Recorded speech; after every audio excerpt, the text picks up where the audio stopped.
21 novembre 1897. Saint-Canu, petit village des Laurentides, à quelques kilomètres de Saint-Jérôme. Dans une modeste maison blanche au bord du chemin, une découverte macabre va plonger toute une communauté dans l'horreur et déclencher l'une des affaires criminelles les plus célèbres de l'histoire du Québec. Le corps d'Isidore Poirier, menuisier de 41 ans, gît dans une mare de sang. Il a été sauvagement mutilé, la gorge tranchée d'une oreille à l'autre. À côté de lui, son épouse Cordélia Viau, attachée sur une chaise, affirme avoir été ligotée par des inconnus. Mais très vite, les soupçons se tournent vers elle. Une femme instruite, indépendante, qui ne correspond pas aux standards de son époque. Une femme qui a osé prendre un amant. Une femme que certains appellent déjà la monstrueuse, avant même la fin de l'enquête. Ce qui suit est une histoire de passion, de trahison, de préjugés sociaux, et d'une machine judiciaire qui mènera à la potence la 4e et dernière femme exécutée à Montréal. Bienvenue dans l'affaire Cordélia Viau. Le couple semble uni, du moins en apparence. Ses frères et sœurs, tous plus âgés qu'elle, ont reçu une bonne éducation. Ses 3 sœurs sont institutrices. L'un de ses frères est devenu prêtre. Cordélia ne sera pas en reste. Elle apprend non seulement à lire et à écrire, mais aussi à lire la musique. Elle joue de l'harmonium et cultive une certaine culture, s'intéressant à la politique et recherchant la société des intellectuels de Saint-Jérôme. Pour l'époque, une femme comme elle est déjà une exception. Le 4 novembre 1889, à 24 ans, elle épouse Isidore Poirier, menuisier de 33 ans. Le couple s'installe d'abord à Montréal, puis à Saint-Canu, dans une petite maison qu'Isidore construit de ses propres mains, à la croisée du chemin de Saint-Canu et de la montée de Saint-Colomban. Pour arrondir les fins de mois, Cordélia offre ses services de couturière. Son entre-gens, ses manières engageantes lui attirent une clientèle fidèle, mais aussi les commérages des villageois. Mais derrière cette façade respectable, des tensions couvent. Le couple n'a pas d'enfants, ce qui à l'époque est souvent source de commérages et de jugements. Et surtout, Cordélia ne fait pas le ménage. Ce n'est pas par paresse, mais à cause d'une condition médicale. Un problème de peau, probablement un eczéma sévère, l'empêche d'être en contact prolongé avec l'eau. C'est donc Samuel Parslow, l'engagé d'Isidore, qui s'occupe des corvées domestiques. Issu d'une famille respectée, célibataire d'une 30aine d'années, Sam passe beaucoup de temps dans la maison du couple, beaucoup trop, au goût des villageois. Les langues se délinent. On murmure que Sam et Cordélia entretiennent une relation coupable. En 1895, Isidore Poirier prend une décision qui va tout précipiter. Il part chercher fortune aux États-Unis, laissant Cordélia seule à Saint-Canu avec Samuel Parslow pour l'aider.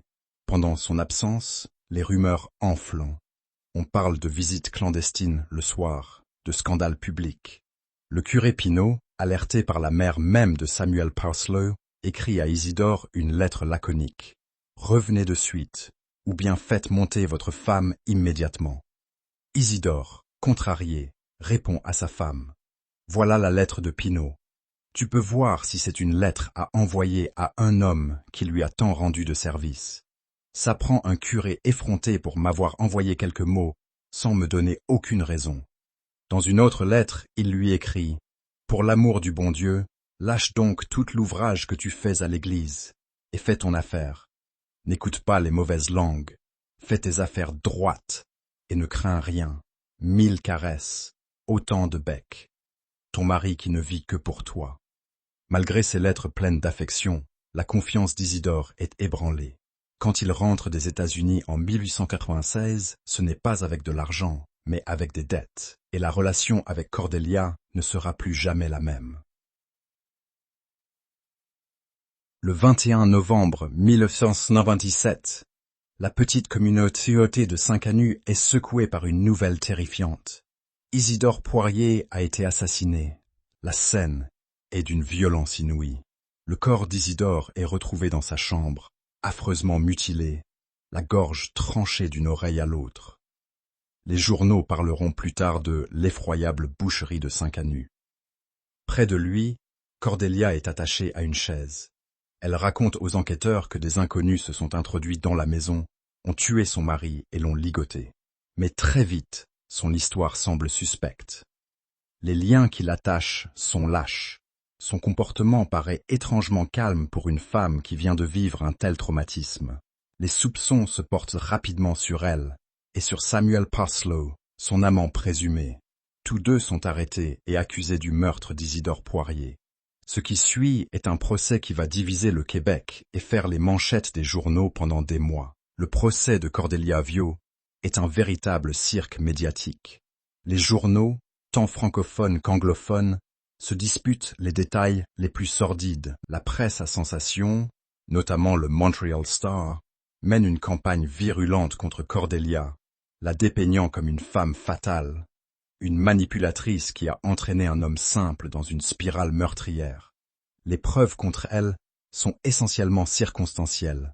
Sa liaison avec Samuel Parslow, son désir supposé de se libérer d'un mari qu'elle n'aimait plus, des traces de poudre sur ses vêtements, rien de vraiment concret, mais dans l'ambiance survoltée du procès, cela suffit.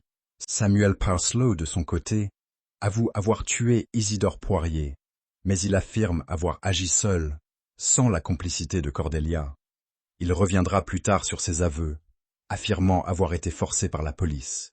Peu importe. Pour les jurés, la culpabilité des deux accusés ne fait aucun doute. Le verdict tombe, implacable. Cordelia Vio et Samuel Parslow sont reconnus coupables de meurtre et condamnés à mort par pendaison. La sentence provoque un choc dans la population. Si beaucoup applaudissent la fermeté de la justice, d'autres commencent à s'interroger. Le procès a-t-il été équitable? Cordelia a-t-elle eu une réelle chance de se défendre? Une pétition circule, recueillant des milliers de signatures. Des figures influentes de la société québécoise plaident pour la clémence. L'argument principal, la peine de mort pour une femme est barbare, et les preuves contre elle sont bien trop faibles pour justifier une exécution. Le gouvernement fédéral examine la demande de grâce. À Ottawa, on pèse le pour et le contre. Finalement, une décision est prise, qui en dit long sur les préjugés de l'époque. La sentence de Samuel Parslow, l'homme pauvre et manipulé, est commuée en emprisonnement à perpétuité. Mais celle de Cordelia Vio, la femme calculatrice et immorale, est maintenue.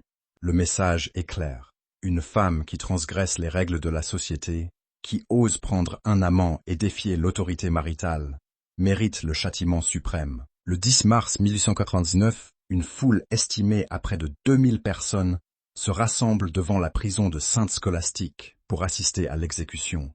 Un véritable spectacle macabre.